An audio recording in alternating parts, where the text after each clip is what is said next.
मंगल में पूजनीय श्रद्धेय संत समाज, धर्म प्रेमी सज्जन,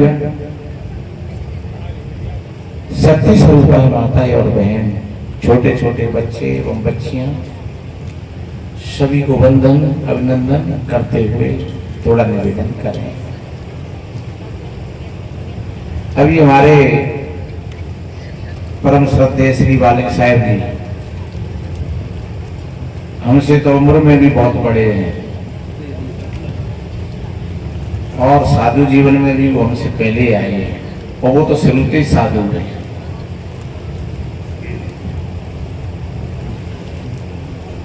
ऐसा कहता है शास्त्र, बड़े स्नेह लगन पर करही गिरतरण सदा शीश और करही। शीश जो बड़े बड़े पहाड़ होते हैं वो तमाम पेड़ पौधा घास और फूस को अपने सिर पर रख करके अपना जीवन व्यतीत करते हैं। सच्चे अर्थों में व्यक्ति बड़ा वही होता है जिसका हृदय बड़ा होता है, जिसके विचार बड़े होते हैं, जो दूसरों की समृद्धि को देख करके उसके हृदय में प्रफुल्लता होती है, समझ लो वो व्यक्ति बड़ा है। और जो दूसरे को बढ़ता हुआ देख करके और अगर ईर्ष्या और जलन और क्रोध में उतर आया तो समझ लो कि वो व्यक्ति धीरे धीरे धीरे धीरे छोटा हो जाता है। पैर की चोट और हृदय की नीचता व्यक्ति को आगे नहीं बढ़ने देती।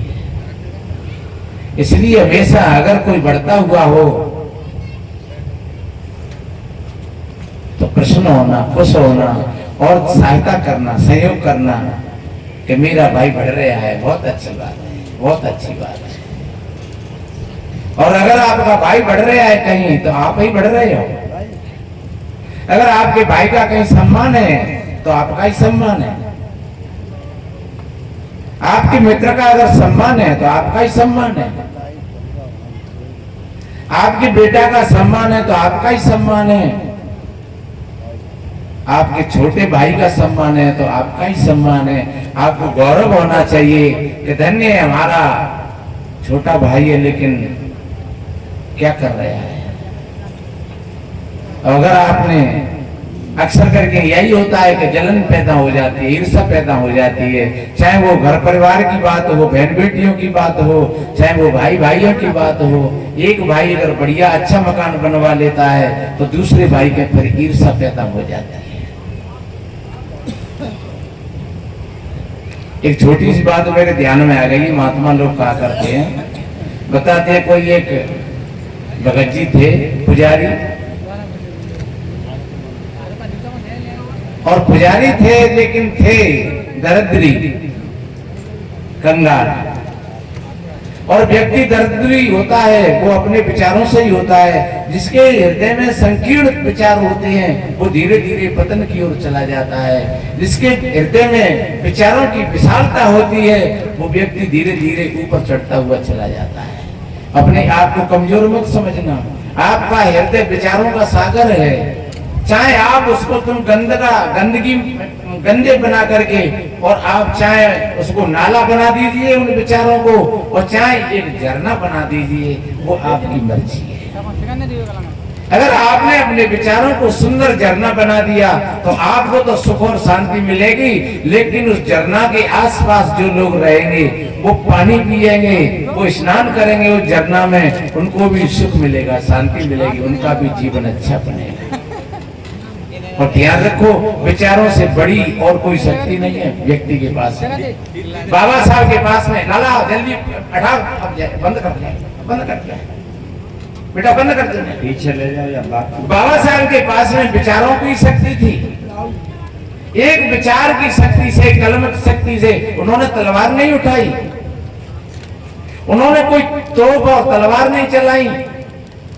एक वैचारिक शक्ति से कितना बड़ा परिवर्तन किया। लोग आज उनको भगवान कहते हैं। लोग जयकारे लगाते हैं, धन्य है बाबा साहब को।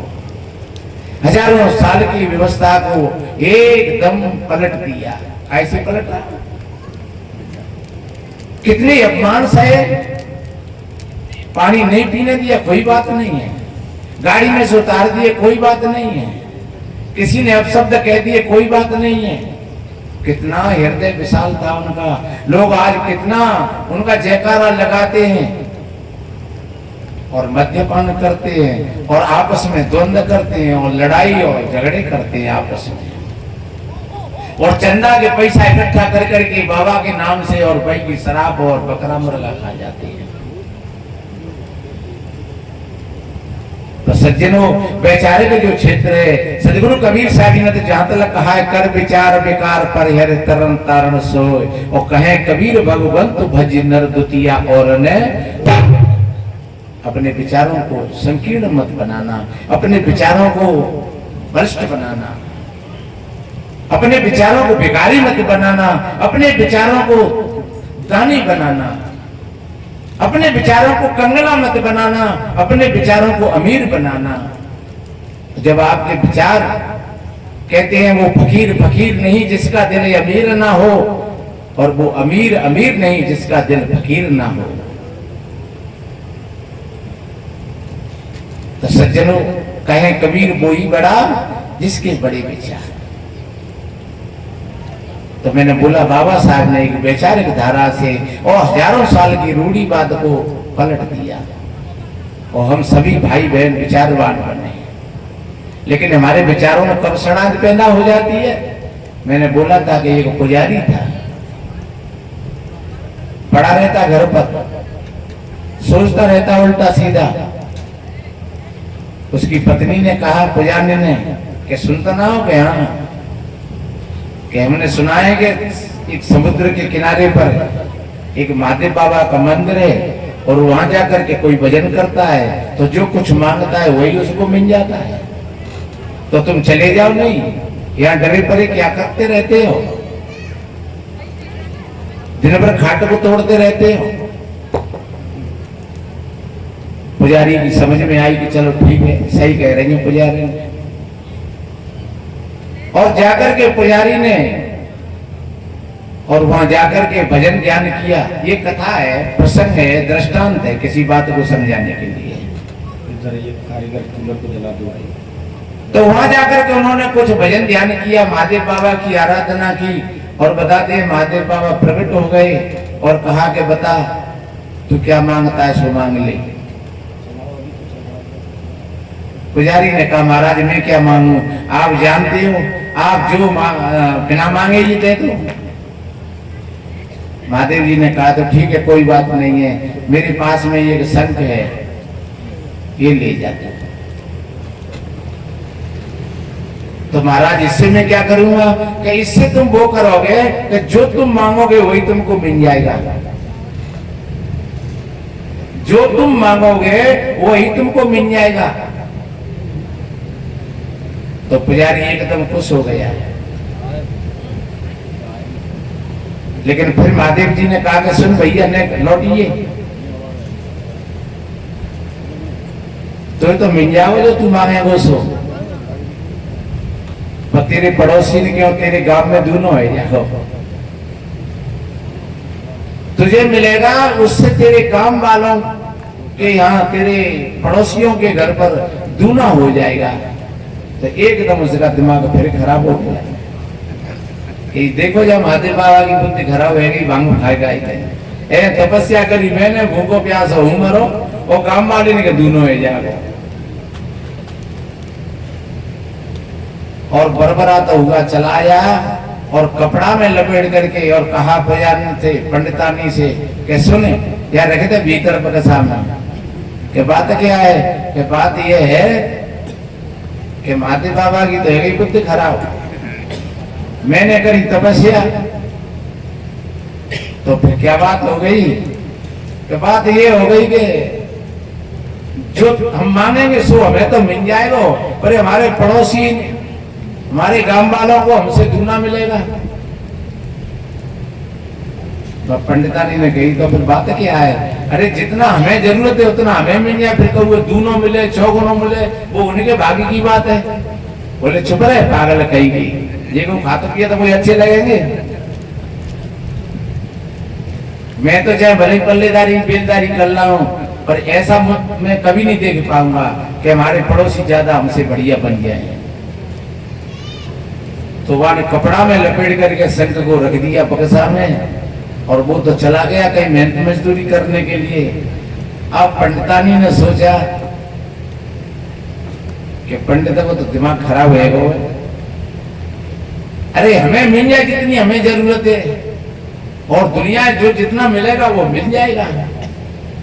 तो उसने चौका लगाया और शंख को निकाल करके कहा, हे शंखेश्वर महाराज, मारो तो एक छोटा सा मकान बन जाए बढ़िया।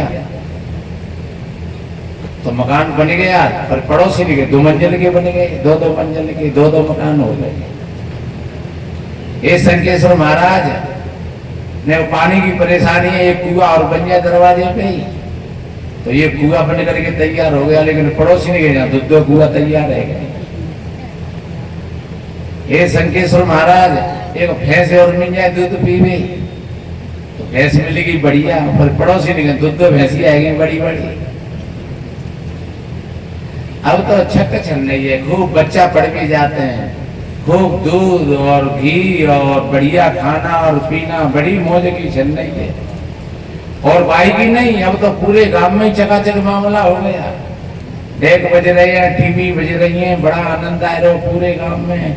अब पंडित जी ध्यान आया कि कोई पंडितानी मांगे नहीं बैठे वापस संत पे, चल के देखूं। तो लौट करके आया तो वो तो गांव की हवा बदल गई पूरे गांव की। देखा तो भाई वास्तव में पंडितानी मांगे बैठे। अब आए और कहने लगे कि कहे जिते ने क्या कर दिया। अरे बोले महाराज बड़ा आनंद आ रहा है, देखो भैंसे दूध पीवे, कुआं है पानी भरने के लिए, और मकान है रहने के लिए, और खूब खेती बाड़ी खूब चकाचक छन रही है। तो मज्जा राणा यही तो छन रही है, पर जे पड़ोसी को का है देखे तो जिनके 2-2 मंजिल के बन रहे हैं, 2-2 कुआं हैं, जिन पे 2-2 4-4 भैंसी हैं, और जिनको का हैरो है। अरे तो कभी इनको हैरो है तो अंध है, हम मौजते जी रहे हो, बेगो भी मौजते जी रहे हैं। उस पंडितानी का कितना हृदय विशाल था। सज्जनों, अगर ऐसा हृदय हमारे हृदय में भी अगर ऐसी विशालता है तो समझ लो आपका हृदय पवित्र है, निर्मल है। पर जहाँ संकीर्णता होती है तब कितनी बढ़िया बात कही है कि जो काऊ की सुने बड़ाई, और श्वास ले तज मिजूरी आई। जो काऊ पर देखे विपत्ति, और सुखी भये मानो भयेंद्रपति। अगर जे सुन ली कि भैया फलाने के मोड़ा के लगुन टीके में तो 2 लाख रुपया आए, 5 लाख रुपया आए, एक 4 रुपया की गाड़ी आई, एक लरो रमूती आई गई, तो फिर सोचत हो दुष्ट प्रवृत्ति को आदमी, हे भगवान तू कहां से वो है, हमें को 1 लाख रुपया ना दे रहा है, और जाने डके तक कहां से गए, कहां मर गए, पकड़ ले जाए आगे मोड़ा है ताकि मजा आ जाए। तो दूसरे की जब बातों को बढ़िया अच्छी पढ़ाई को सहन करना, सज्जनों कोई विशाल हृदय का व्यक्ति होता है वो ही सहन कर सकता है। भैया बहुत बड़ी अच्छी बात है, भाग्य खुल गए वाकई, तो बहुत बढ़िया बात है, बहुत अच्छी बात है। फलाने के लड़का की नौकरी लग गई, अरे बहुत अच्छी बात है भैया, आज वहां की नौकरी लग गई है और शायद कल हमारी क्यों लग जाएगी, और नहीं लगेगी तो नहीं लगेगी, पर चलो काम में देखो तो है वो। अरे ऐसा तो नहीं होगा गांव में कोई नौकरी लाने आती हुई, चलो मैं परिवार में देखो तो है वो, चलो बहु तो हमारा ही है। ऐसा भाव जब होता है सज्जनों, पर उस पंडित का हृदय तो संकीर्ण था। अब विचार करने लगा कि अब क्या किया जाए, और हाल एकदम ध्यान में बात आई कि ये तो शक्ति है, चाहे तीरे पश्चिम की ओर चलाए दो चाहे दक्षिण की ओर चलाए दो, वो तो पश्चिम में मारेगा और दक्षिण में मारेगा। सोई ध्यान आएगो मैंने भी ला संके लीप करके और कहा और शंख को रख करके हे शंकेश्वर महाराज मेरी तो एक आंख फूट जाए मैं तो कहीं एक काम कर ले। तो भैया बाकी पंडित की तो एक फूटी और सब गांव की दो फूट गई। अब बेचारे अंधे हो गए। अब सवेरे जा रहे पंडित जी ले टका कर राम राम सा कहो कहा है रो है कि पता ना पंडित क्या हो गया हमारी तो दो आंखें फूट गई कि डट जाओ चाहिए ऐसी तैसी करेंगे हो गई। दूसरे दिन आकर के और फिर सवेरे हे शंकेश्वर महाराज मेरी तो एक टांग टूट जाए मैं तो भाई एक टांग से काम चला लेंगे। भैया बाकी एक टांग टूटी और पूरे गांव के लोगों की दो टांग टूट गई नीचे से गोलम गोल हो गए। और हुआ का उधर आंख चली गई और पैर टूट गए और सज्जनों धीरे धीरे सरकते सरकते उन्हीं कुआओं में सबके सब डूब करके मर गए। और वो भी नहीं बचा। वो भी एक आंख से नहीं दिखो तो सड़क को पैर से पूछ लो वो पूरा तो मरी। क्योंकि जो दूसरे को मिटाना चाहे वो स्वयं कभी आगे कैसे जाएगा। ये तो ये कहानी है एक उदाहरण है सज्जनों। वास्तव में ये चतुर जो आदमी होते हैं चालाक आदमी होते हैं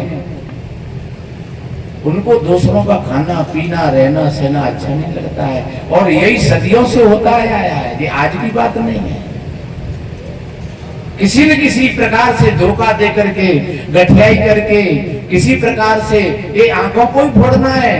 ये तो आंख शरीर की आंख होती है एक विवेक की आंख होती है। तो हमारी विवेक की आंखों को आज भी फोड़ रहे हैं फोड़ने वाले बड़े बड़े मंचों पर बैठ करके और तमाम अंधविश्वास की बातें सुनाते हैं और जनता को वहीं की वहीं गुमराह कर देते हैं। उनकी आंखों को नहीं खुलने देते हैं उनको नहीं जागने देते हैं और वो स्वयं कुआं में पड़े अंधविश्वास में और दूसरों को भी समाज को भी वो कुआं में ढकेलते हुए चले जाते हैं अज्ञान के कुआं में।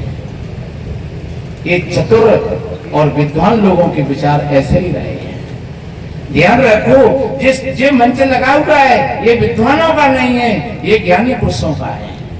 और ज्ञानी पुरुष में और विद्वान में अंतर होता है। विद्वान केवल ऐसे जानो जैसे भरा हुआ पानी बरसात का और ज्ञानी ऐसे जानो जैसे झरता हुआ पानी झरना का। भरे हुए पानी में तो कभी गंदगी आ जाती है कभी गर्माहट आ जाती है कभी ठंडा हो जाता है और कभी उसमें कीड़े भी पड़ जाते हैं उसमें से बदबू भी आने लगती है क्योंकि वो भरा हुआ पानी है। लेकिन झरना का पानी कभी गंदा नहीं होता है उसमें कभी कीड़े नहीं पड़ते हैं हमेशा शीतल रहता है ठंड में गर्म रहता है और गर्म में ठंडा रहता है। आपने अगर सीख समझ करके किसी ज्ञान को इकट्ठा कर लिया है वो एक विद्वता हो सकती है तुम्हारी। लेकिन वास्तव में जो तुम्हारे भीतर जिसमें तुम्हारे अनुभव के पुट लग गए ध्यान रखो ज्ञान तो पहले भी था। अरे सोना सुनार ने बनाया नहीं है सोना तो पहले भी था लेकिन उस सोने की परख करी इसलिए उससे कहने लगे सुनार। क्या सुनार ने सोना बनाया? सोना तो पहले ही था केवल सुनार ने उस सोने को परखा था। लोहार ने लोहे को केवल परखा था और उसका उपयोग किया था इसलिए उसको हम लोहार कहने लगे क्योंकि लोहा तो पहले से ही था। ऐसा नहीं कि लोहार ने लोहा को बनाया हो। पत्थर किसी कारीगर ने नहीं बनाया है।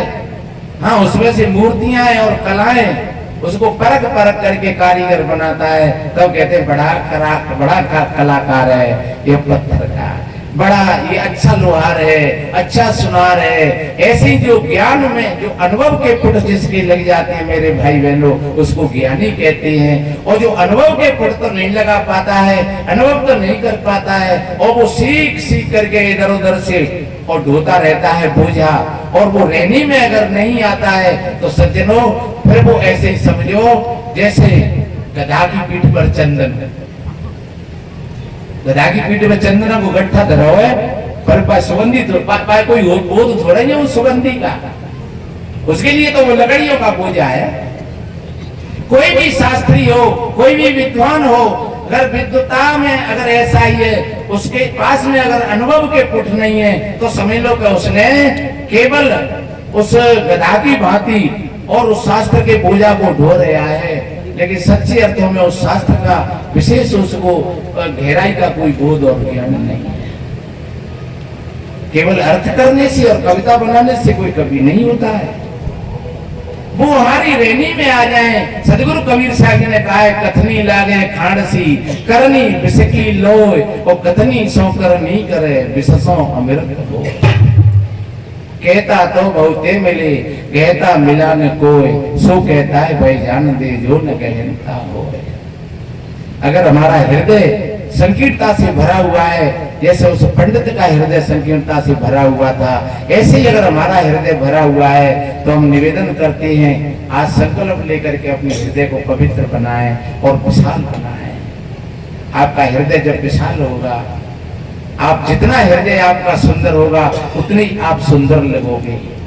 कोई व्यक्ति कपड़ों से सुंदर नहीं होता है, कोई व्यक्ति क्रीम और पाउडर से सुंदर नहीं लगता है, कोई व्यक्ति काला और भूरा होकर के सुंदर और सुंदर नहीं होता है, कोई व्यक्ति किसी जाति समाज में जन्म लेकर के छोटा बड़ा और सुंदर नहीं होता है। सुंदर व्यक्ति वही होता है जिसके भीतर में, जिसका हृदय सुंदर होता है, जिसके विचार सुंदर होते हैं, वो व्यक्ति ऊपर से सुंदर होता है।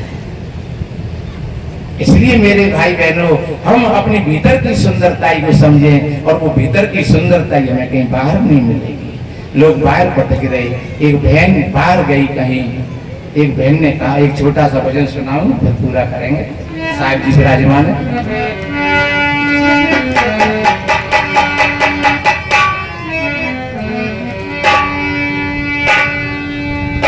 बहन ने पूछा, बहन कहाँ गई तुम? बोली, बहना मैं तो मेला करने के लिए गई, बाजार में गई सौदा करने के लिए। बोले, बहना एक बाजार मैं बताऊं? और वो बाजार जो चीज बाहर के बाजारों में नहीं मिलेगी, और बाहर के बाजारों में जो चीज मिलेगी वो असली नहीं होगी, वो नकली होगी। और बाजार के जो व्यापारी हैं वो भी नकली है। इसलिए तू लौट करके देख, एक बाजार लगा हुआ है छोटा सा, कहां पर, कैसे?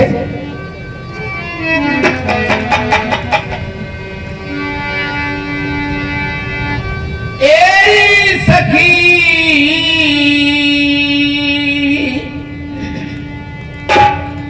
कायागढ़ में लागी ये दुकान। ये भजन हमारा यूट्यूब पर पड़ा हुआ है, आप खुल करके सुनना, जब खाट पर लेटे लेटे, और एक एक शब्द को सुनना, आपका जीवन बदल जाएगा। हमारा नहीं है, जैसे मैंने कहा था कि सोना सुनार का नहीं है, सोना तो पहले से ही था। ये सामग्री तो गुरु महाराज की है, हम तो केवल परोसने वाले हैं, बांटने वाले हैं, बताने वाले हैं। जैसे सुनार सोने में से नाना तरह के गहने और आभूषण गढ़के, सोना नहीं बनाया उसने, आभूषण बनाए हैं। ऐसे ही जो ज्ञान है वो गुरु महाराज का है, लेकिन नाना तरीका से ये संत महात्मा कहते हैं और समझाते हैं और बताते हैं। कहने लगे, वो बाजार दौड़ी काये को गई,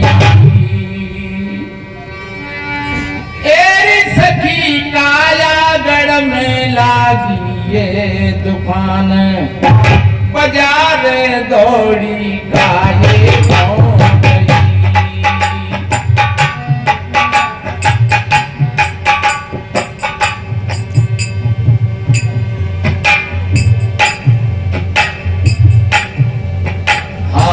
सत्य की शक्कर। हम सत्य को कहाँ जाते हैं? मथुरा वृंदावन। हम सत्य को कहाँ खोजते हैं? अयोध्या में। सत्य कहाँ मिलेगा? काशी में। लेकिन यहाँ सच्चे अर्थों में देखा जाए तो सत्य तुमसे अलग नहीं है। हाँ, सत्य की शक्कर गया की मिश्री, प्यार के पेरा जाने। सत्य की शक्कर गया की मिश्री, प्यार के पेरा जाने। अरे भैया, वैसे को ज्यादा शक्कर खा जाए तो शुगर बन जाते। डॉक्टर लोग कहते हैं कि 2 जहर है सफेद, और 40 की उम्र से आगे वाले व्यक्तियों को इन 2 जहरों से सावधान रहना चाहिए, एक नमक और एक शक्कर, चीनी। इसलिए ज्यादा नमक खाओगे चर्म रोग हो जाएगा, ज्यादा शक्कर खाओगे शुगर बन जाएगी। पर यहां तो कभी कहता है सत्य की शक्कर दया की मिश्री, प्यार के पेरा जाने। सत्य की शक्कर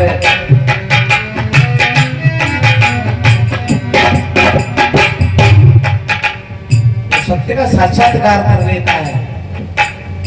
अरे चीनी खा करके तो 10-20 मिनट के लिए मुख मीठा होता है, लेकिन जो सत्य का साक्षात्कार कर लेता है उसका तो पूरा जीवन मिठास से भर जाता है। इसलिए सत्य की शक्कर और दया की मिश्री और प्यार के पेरा। किसी दुकानदार से कहू जाके कि भैया ये 10,000 को सत्य दे रहे हैं, तो वो कहेगा पागल हो गए हो तुम। सज्जनों, ये सौदा बाहर की दुकानों पर नहीं मिलेगा। हाँ, सत्य की शक्कर दया की मिश्री, प्यार के पेरा जाने।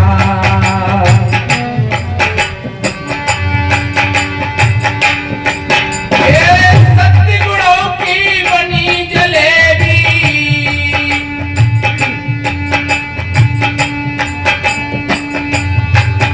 ओ सत्य गुणों की बनी जलेबी, ताई को करो रे जलपान, बजाने दो काये हो गई।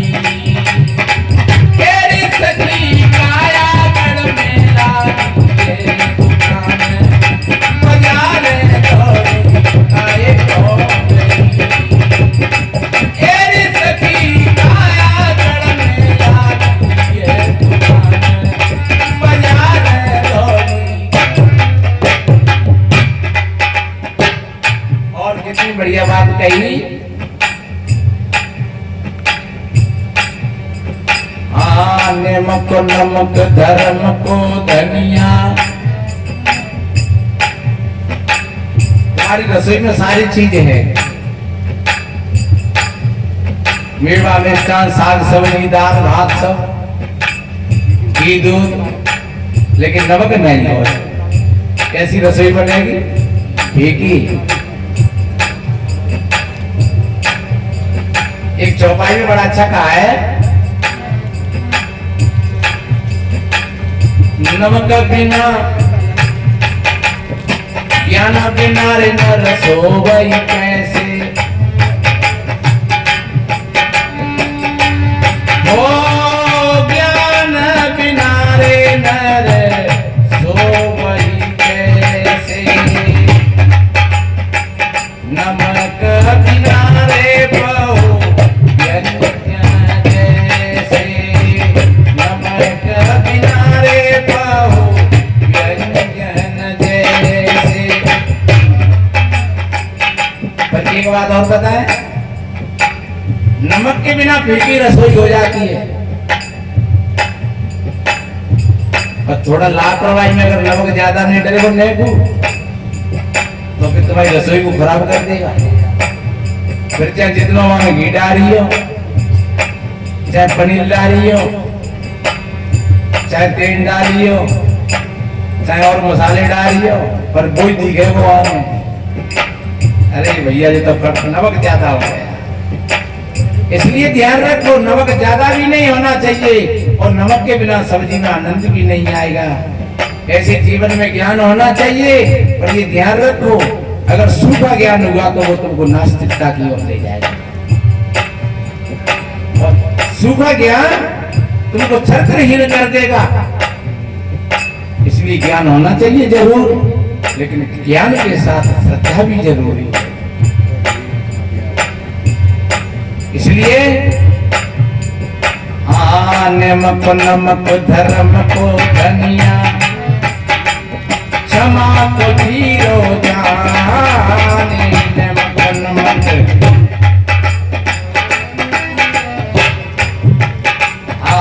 नमक नमक। जीवन में नेम भी होना चाहिए, कब सोना चाहिए, कब जगना चाहिए। 12 बजे न मोबाइल देख रहे हैं, फिर 8 बजे न सो रहे हैं। और एक बात बताएं, जो 8 बजे जगेगा सो करके, सूर्य उदय के बाद जो लेटरिन के लिए जाएगा उसका पेट साफ नहीं होगा। भाई लेटरिन में भजन करना पड़ेगा बैठ के, पनवेश्वरी आजा पनवेश्वरी। क्यों? क्योंकि सवेरे के 5 बजे तक शरीर में कफ की प्रधानता होती है और सत्व होता है, कफ में श्रेष्ठता होती है। तो आप सूर्योदय से पहले ही अगर आप पानी पी करके लेटरिन के लिए जाओगे, आपका पेट साफ हो जाएगा और आप हजारों बीमारियों से बच जाओगे। अगर सूर्योदय के बाद में आप लेटरिन करने के लिए गए तो कफ की श्लेषता खत्म हो जाएगी, सत्व की प्रधानता चली जाएगी और तमस पैदा हो जाएगी और आपके भीतर में मन सूख जाएगा। और जब मन सूख जाएगा तो फिर कोई सूखा हुआ मल तुमको बीमार कर देगा, फिर तुमको तमाम चूरन और चटनी लेनी पड़ेगी। इसलिए 10 बजे सो जाइए और 4 और 5 के बीच में जग जाइए। खूब पानी पियो, आंखों में छींटा मारो, टहलो फिरो, आप निरोग और स्वस्थ जीवन जियोगे। भोजन के साथ में कभी पानी मत पीना। शास्त्र कहता है भोजन यंते विषमवारी। भोजन के साथ में अगर तुम पानी पीते हो तो विष पीते हो। इसका बड़ा विज्ञान है, वक्त आएगा तो फिर बताएंगे। समय अपनी और घड़ी बहुत जोर से चल रही है।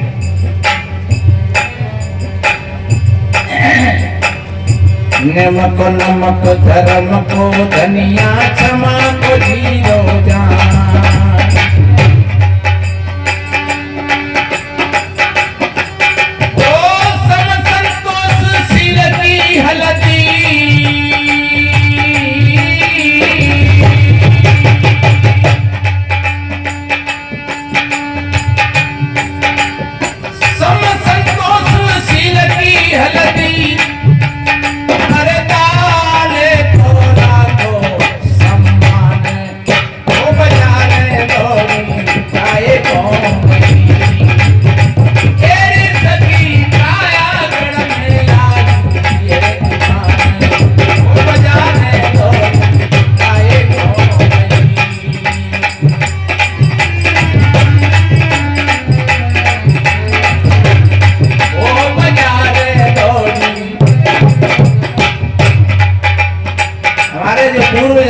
कितने समझदार होंगे जो सारे मसालों को तुम्हारी रसोई में शिफ्ट कर दिया। क्या हमारे अंदर में जो वात और पित्त और कफ जो 3 दोष हैं, उन तीनों को साधने के लिए और रखाने के लिए इन सारे मसालों की आवश्यकता है। ये स्वाद के लिए नहीं होते हैं, ये स्वास्थ्य के लिए होते हैं मेरे भाई। और जो स्वाद के लिए फिर उसके रूप को बिगाड़ देते हैं, उनका स्वास्थ्य भी बिगड़ जाता है। इसलिए स्वाद के लिए नहीं, स्वास्थ्य के लिए, भोग के लिए नहीं ये मानव जीवन मिला है, ये योग के लिए मिला है। और देखिए कितनी बढ़िया बात कही, समता सौंठ में लगी मेथी, ये सारी एंटीबायोटिक चीज है। हाँ समता सौंठ में लगी मेथी, लोकर लौंग पगार, समता सौंठ में लगी मेथी, लोकर लौंग पगार, लोकर लौंग पगार।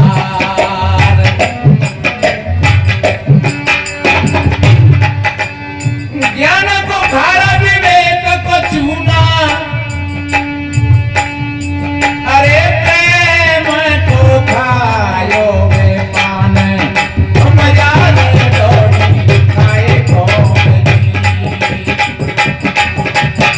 एरे सखी काया गड़ में लागी ये पान, ओ बाजार दौड़ी खाए भोगनी। एरे सखी काया गड़ में लागी ये पान, ओ बाजार दौड़ी।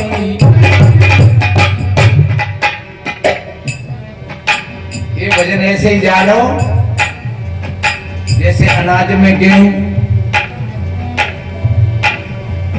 सब्जियों में आलू, दाल में अरहर और उड़द, इन्हें रोज खाओ।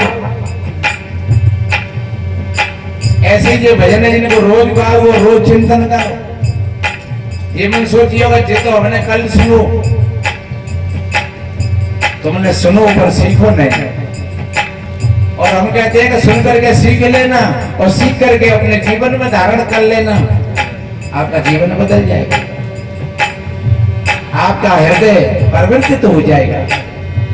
देखिए और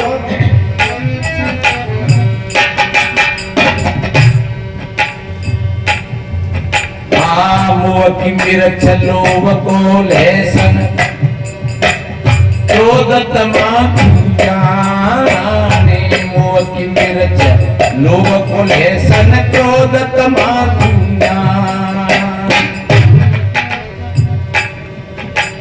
मोह की मिर्च, लोभ को लहसन जो जरूरी है। तुमने 50 कमाए और तुम 50 में खर्च करे आए, और फिर संध्या को जरूरत पड़ी या सवेरे जरूरत पड़ी तो कहोगे खर्च मारना पड़ा होगा नहीं। इसलिए लोभ भी जरूरी है।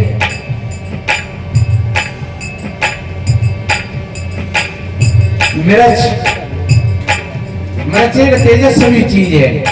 हम तो कब बातें कहते दिमाग रोशनी, एक हलवाई हमारे जहाँ वो कहते दिमाग रोशनी। हम कहे भैया दिमाग रोशनी क्या चीज है ये? अरे का मिर्च है दिमाग रोशनी, ने खाई लो ने ज्यादा दिमाग में पका पक जा तो हो जाएगा जीव जरूरी है। पर ये ध्यान रखो जब तुम जागृत हो और होश में हो, अति सर्वत्रम बरसती, फिर तुम्हारा लोभ भी साधन बन जाएगा, मोह भी तुम्हारा साधन बन जाएगा। मोह की मेरा चलो को लहसन, क्रोध तमाकू जान, फिर क्रोध भी साधन बन जाएगा। मोह की मेरा चलो को लहसन, क्रोध तमाकू जान। ये प्याज रूप कटवाणी कहिए, हर बाधा भी करते जवान, ओ बाजार दौड़ी काहे को गई। तेरी सखी काया गढ़ में लागी है दुकान, बाजार दौड़ी काहे को गई।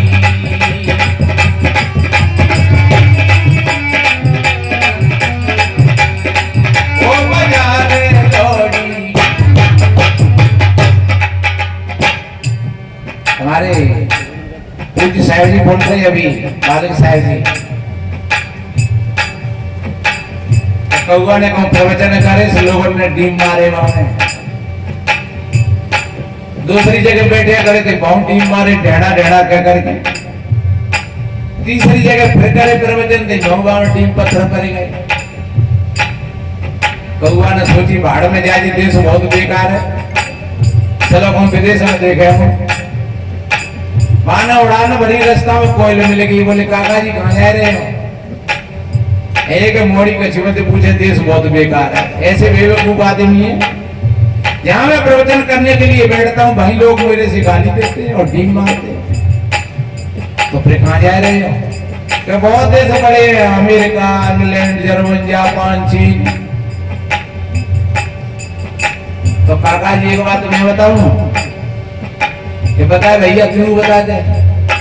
तो कहते टाटा हो तो नहीं समा रहोगे, तो डीमे पर है चाहे जर्मन चले जाओ चाहे जापान चले जाओ, और जब टाटा हो तो संभाल ले, तो तुमको यहीं से फुर्सत नहीं होगी, लोग यहीं तुमको घेरे घेरे कर रखेंगे। इसलिए मेरे बहन भाइयों हमेशा मीठा बोलो। प्याज और लहसुन खाने से तो केवल घंटे 2 घंटे के लिए बदबू होती है, और प्याज और लहसुन खाना कोई बुरी बात नहीं है, हम भी खा लेते हैं। बच्चों भाई बहन झूठ बोलते हैं, गाली देते हैं, दूसरों की चुगली निंदा बुराई करते हैं, उनके जीवन में से जीवन भर बदबू आती रहती है। मुंह झूठ बोलने से झूठा नहीं होता है, वो गाली भोजन पाने से झूठा नहीं होता है। आप भोजन पा करके आए हो, अगर बाई चांस मुंह से कुछ लगा हुआ है तो लोग कहेंगे ना मोहन धो लियो, और तुमने ने को पानी को हाथ फेर लो तुम्हारा मुंह साफ हो गया। लेकिन अगर तुम्हारे अंदर में झूठ बोलने की आदत है, गाली देने की आदत है, चुगली निंदा करने की आदत है, तो वो थोड़े पानी से काम नहीं चलेगा। उसके लिए तुमको बड़े संकल्प की आवश्यकता है। छोटे मोटों की बात नहीं कहता हूँ, यही एक संतों के मुख से सुनता हूँ कि हमारे समाज के लोग जाने वह अमृत पे का धरो, वह अमृत के पीछे फिरते रहते हैं, और हम लोग हमारे पास में कौन सी कमी है ज्ञान की? अरे वही अमृत, वही अमृत, वही अमृत। सज्जनों, ऐसे लोगों का हृदय दूषित होता है। और एक तो कह रहा कोई कि भैया अमृत अपनी समाज में क्यों नहीं जाता है?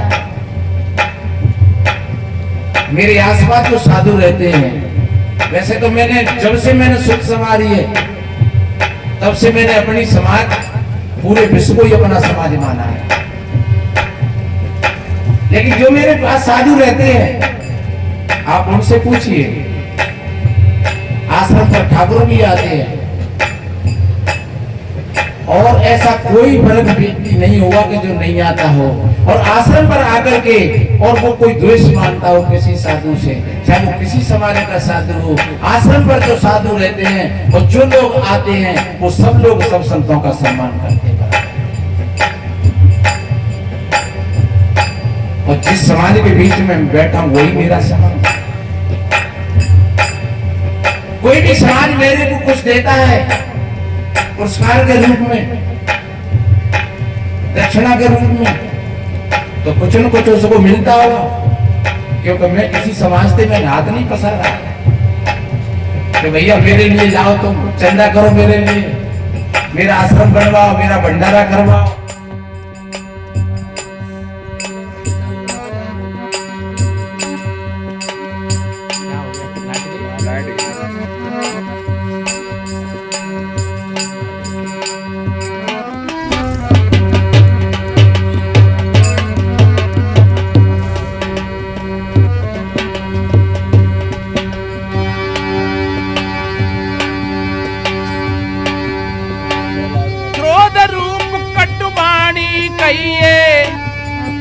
अरे माधवी करते जवान बजा रहे दो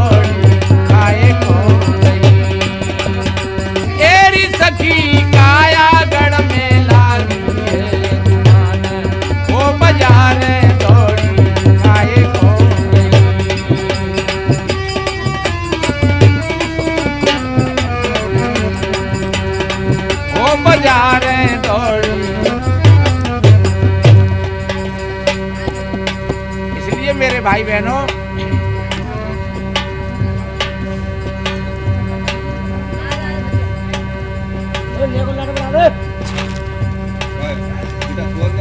चला दो करो।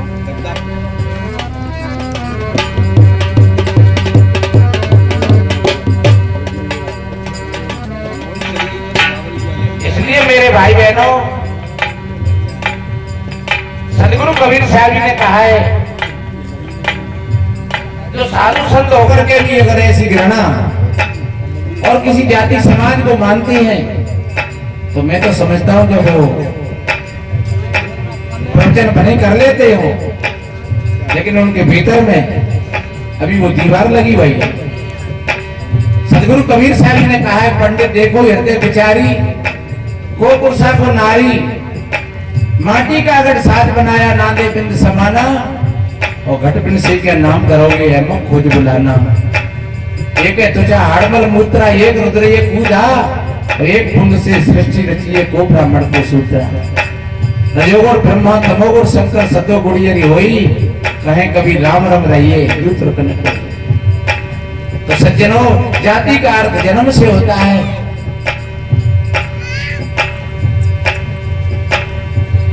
संतों के लिए और मेरे लिए तो सभी मेरे भाई हैं। सभी के पास जो कोई मुझको प्रेम से बुलाता है मैं पहुंच जाता हूं। जो मेरे से एक हाथ हट करके चलता है मैं उससे 4 हाथ हट जाता हूं। जो मेरी तरफ एक कदम उठाता है मैं उसकी तरफ 10 कदम उठाता हूं, क्योंकि भरोसा तो गुरु महाराज पर है। किसी व्यक्ति और जाति पर कोई साधु नहीं होता है। इसलिए वो बहन कह रही आखिरी भक्ति समय बनी हो रहे, जाने पूज कर सौदा कर ले ओ भलो बुरो सब जाने। जाने पूज कर सौदा कर ले ओ भलो बुरो सब जाने। सदगुरु देवा मुक्ति के दाता, हर पार पद पहचाने, ओ बाजार दौड़ी हो गई। एरे सखी काया गढ़ में लाई दुकान, बाजार दौड़ी काए हो गई।